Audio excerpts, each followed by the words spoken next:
Hoje você vai aprender a respeito dos principais tipos de gráfico. E o que é o gráfico? Nada mais do que uma representação visual da oscilação do preço de um ativo. Então, por que um ativo oscila? Por que ele muda de preço? Quem é que manda nisso? São as chamadas força compradora e força vendedora. A força compradora, ela tem até um símbolo, que é o touro. Por que é o touro? Porque o touro, quando ele vai bater em alguém, ele dá uma chifrada. Então ele bate de baixo para cima. Então, quando você ouvir por aí, os touros venceram essa, a força dos touros, ou a força compradora, enfim, é tudo a mesma coisa.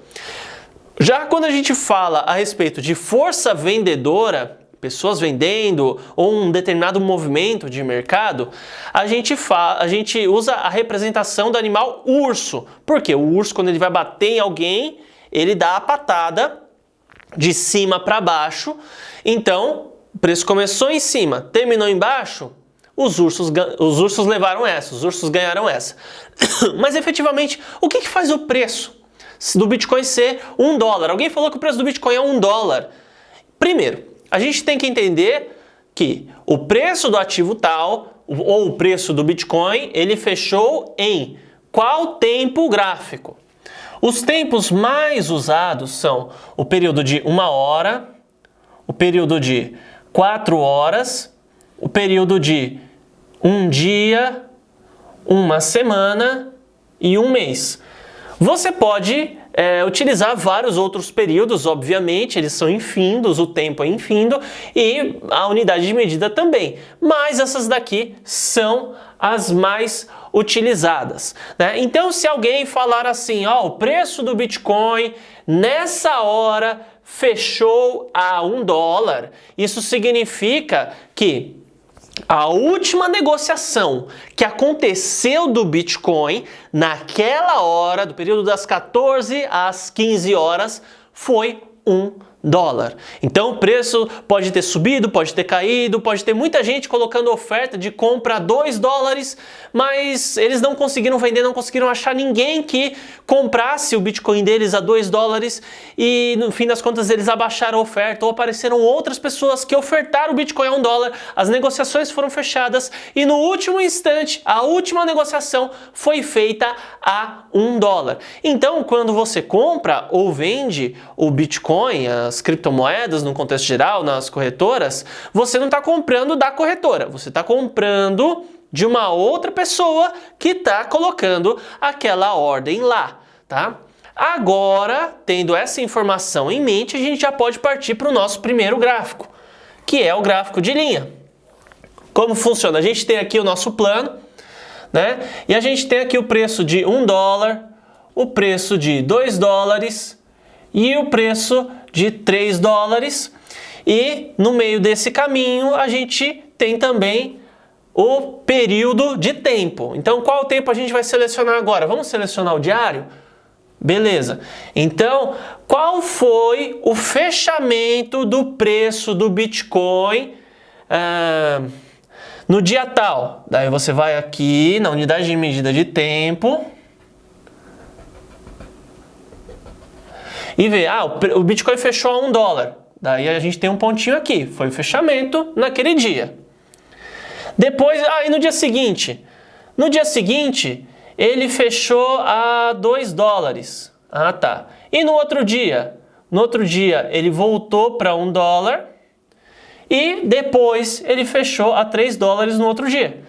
Então, o gráfico de linha nada mais é do que a união desses pontos. Então, ele começou aqui, passou para cá e passou para cá, tá? Isso daqui é um gráfico de linha. Mas existem aí mais dois tipos de gráficos de unidades de medida que vão representar o preço do ativo e vão trazer ainda outras informações consigo. Temos o gráfico de barra. Esse gráfico de barra aqui, ele indica dentro de um período de tempo selecionado, especificamente um conjunto de 4 informações. Primeira informação, a abertura. Então esse risquinho que vai ficar para o lado esquerdo significa o preço de abertura. A gente vai estar lá no plano, no gráfico e tudo mais, pontilhadinho. Aqui é o quê? 3 dólares. Ah, entendi. Então a abertura foi a 3 dólares. E a gente tem a segunda informação, que é o fechamento. Então, naquele dia no gráfico diário, nós tivemos o fechamento a 2 dólares. Pode acontecer também de ser ao contrário, né? A abertura ser abaixo do fechamento. Câmera pega aqui? Pega. Ó, o lado esquerdo está aqui embaixo, o lado direito está aqui em cima. Deixa eu mostrar aqui um exemplo de como então fica. A gente vai ver bastante isso quando eu for para a tela, quando a gente for para a Binance, mas é legal a gente trabalhar com essa didática de desenho, você vendo ponto a ponto. Eu acho que é algo fantástico da gente fazer. Por isso que eu estou fazendo aqui antes da gente passar para o computador. Então, um gráfico de barras vai ficar assim, ó. Sempre a ponta de fechamento de um gráfico vai ser a abertura do próximo. Então, se fechou aqui, isso significa que naquele período selecionado de um dia, ele fechou nesse preço. Daí depois aqui, aqui e assim sucessivamente. Então o preço, cada barra dessa daqui representa um dia. Então, a gente tem aqui, vamos colocar 1, 2, 3 dólares. Então, no primeiro dia, o preço oscilou de 3 para 2 dólares. No segundo dia, ele oscilou de 2 para 1 dólar. No terceiro dia, ele oscilou de 1 para 3 dólares. No quarto dia, ele oscilou de 3 para 2 dólares. Mas o gráfico de barra, como eu disse, ele carrega um conjunto de 4 informações em si. Então nós temos abertura, fechamento, mínima e máxima. Tá? Então a gente tem essas 4 informações. Depois do gráfico de barras, a gente passa para o gráfico mais usado. Tá? Então 99% das vezes que alguém estiver fazendo uma análise técnica vai estar em gráfico de candlestick ou candle ou vela. Então, a vela ela é muito similar ao gráfico de barra. Só que a diferença é que a barra, para a gente identificar abertura e fechamento, a gente olha traço do lado esquerdo e traço do lado direito. Esquerdo é abertura, direito é fechamento.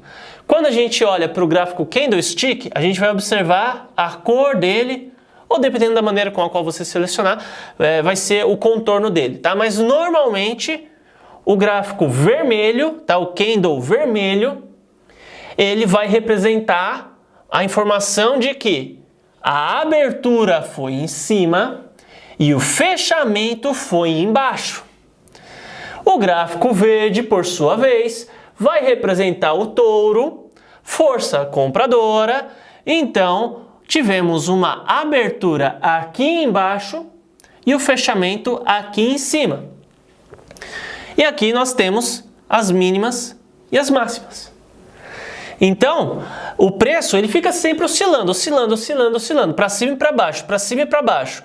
O preço oscilou tanto que a hora que ele abriu, ele até caiu, depois ele subiu de novo, depois caiu, depois subiu, caiu, enfim. Daí chegou uma hora que ele foi até aqui em cima, mas ele caiu e fechou aqui, tá? Então esses daqui são os 3 tipos de gráfico.